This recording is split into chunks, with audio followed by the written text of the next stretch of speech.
And we have King from the New Era Show in the building, co-hosting with me this evening in the absence of Jessie Ray. She couldn't be here today. She had to go to the WBLS holiday party, so she out here living life. Damn, she chilling. Congrats to her. I hope she's out here networking and having a good time. If you're now tuning in, we just finished our Tea Time Tuesday as well as our King's Corner. We talked about body counts, the difference between a female having a high body count and a male having a high body count and why it's different. And now we're going to start off with our relationship reads. So K. Michelle is creating a show called Busted. And it's basically going to be a show where she lets her fans write letters to her, and she's gonna like use some of the letters as inspiration as to why people cheat and how they got caught. So there's a letter that was written to her that I really want to go over and kind of get your opinion on. So there was a couple that was married for 5 years, together for 7 years, and the wife had left work early, and she comes home and the lights are on. Let me paint the picture. The TV's on. The husband's supposed to be at work. The door's open. She's like, oh, maybe, he came home from work early and he stopped at the house and ran out real quick. Let me wait to see where my man's at. So she starts looking around and she notices a condom wrapper on the floor. This is true story facts. This was a fan who wrote her letter because she wants her story to be exposed during her TV show called Busted. So she sees the condom wrapper on the floor, and then she goes to the trash can like, okay, let me investigate the scene, the crime scene. Let me put my gloves on and see what's going on. And she sees the condom, the used wet condom, in the trash can. So now the husband comes home, and she's sitting by the table, and she's crying, and the condom wrapper's on the table. So he's like, babe, like trying to explain. Long story short, he admits to cheating with her in the house, in their bedroom, with the prostitute. Now, he chucked it up to saying that their lives have been so busy, they've been working a lot, so their schedules haven't been the same, and that their sex life has become boring because they haven't been able to have sex.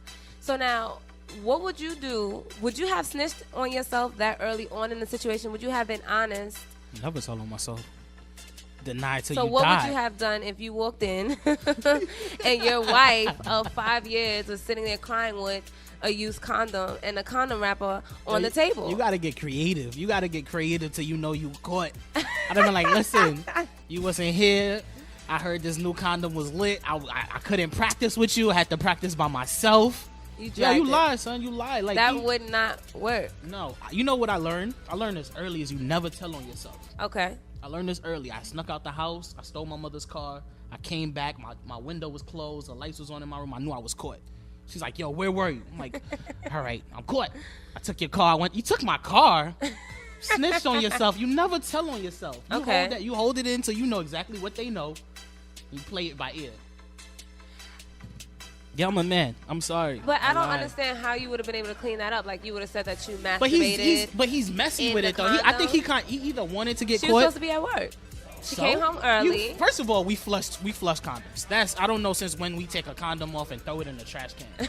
You flush condoms. You get rid of that evidence. You leaving condom wrappers on the floor.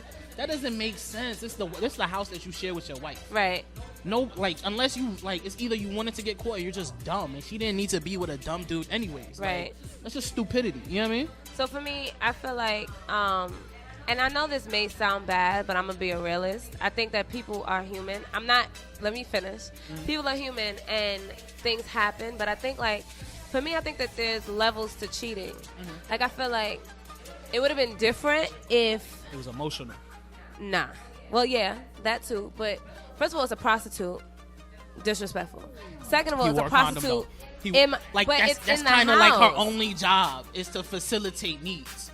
So you are cheating on me with a prostitute. Would you rather someone who has been around? Let me ask you a question. Would you have rather him cheated on you with a woman that he actually had feelings for? Men don't have to cheat. You don't have to have feelings for a female to cheat. So even if it wasn't a prostitute, it doesn't have to necessarily be somebody he had feelings for. It could have just been a secretary that he was into and was like, oh, she got a fat ass. Which would have led to emotions. Why? You see it all the time. You just said you see it all the time because if I find somebody that's convenient to have sex with all the time, she's a secretary in my workplace, I'm sleeping with her all the time, I'm building relations with her, that's how feelings grow. Right. Now, if I pick up a hooker, hopefully not off the street, hopefully, you know what I mean? Where else do you find them? I don't know where you find hookers at. I don't know. There's an app for that, I'm sure. But it's Like, you know what I mean? He did it because he wanted sex. Right. It was about the sex, and I think it might have been also he wanted that thrill of getting caught. You know what I mean? If he's so bored, their schedules are so crazy. Yet she's home early from work, he home in the middle of the day. Early.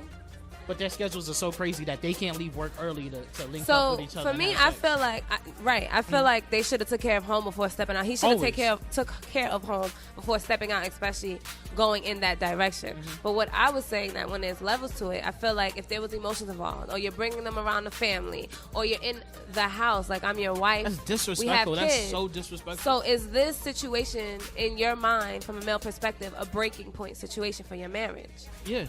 In my mind, here's my thing, right? I don't condone cheating. Okay. Don't mind what I said about lying or finding a way to get out of it. Right. Don't get it twisted. I don't condone cheating. I'm seriously not for cheating. Okay. So it's like, in my mind, if I'm sleeping with another woman, I'm that bold to sleep with another woman in the house I share with my wife. Right. The marriage is over. There's no point in what. There's no loyalty no more. There'll never be trust again. Right. Like, you disrespect her. You basically spat in her face. Right. So the marriage is over. Like, I agree. I think that is just a little. It's too extreme for me. It's too like it's just way too extreme. It's one thing to cheat on somebody. That's a disrespect in its own. But you know, they always say like a person can love you and still cheat, just like you can love God and you still sin. That's different, yo. How? That's a whole, How? That's a whole different situation. You know what I mean? Like the relationship I have with God is not the relationship I have with. But my then you still wife. sin. God's relationship, you and God's relationship on a whole different caliber. We all sin though, but we know that our God will forgive us no matter what. You know what I mean? In the Bible, it says there's only one thing that you could do that He won't forgive you for, which is blasphemy. You know what I'm saying? Like, in my mind, I know, like, although we may, you know what I mean, abuse that relationship that we have, but we know at the end of the day, God is not going to turn His back on you. But does that make it okay? No, it doesn't make it okay. So but we're human. We're flawed. We're flawed creatures. Right. You know what I'm saying? Like, we're flawed creatures, but the goal is to be a better person. Right. So I don't really understand the connection. Like, you basically said that it's a different level because God will forgive us, even though, you know, we know that He'll always... I didn't say it was a different level. I said it was a different situation. Okay. It's two different things. Okay. Like, to me, they're not this... I can't put God and my wife in the same box. Like, I feel you. All right. Well, I want to know what you think. If you want to call us up, 347-721-3161. Again, that's 347-721-3161. Or hit us up on our gram so we know it's real at the Penthouse Suite. I would love to get your opinion. If your husband or your partner cheated on you with a prostitute, would this be a breaking point for your marriage? Is there anything left to fight for? I'm going to leave you with that. So that wraps up our relationship reads. We're going to go to our DJ Top of the Hour mix with DJ Executive. And when we come back, we have Essence Couture in the building. We're going to kind of switch gears a little bit, get real righteous. She has a lot going on. I need to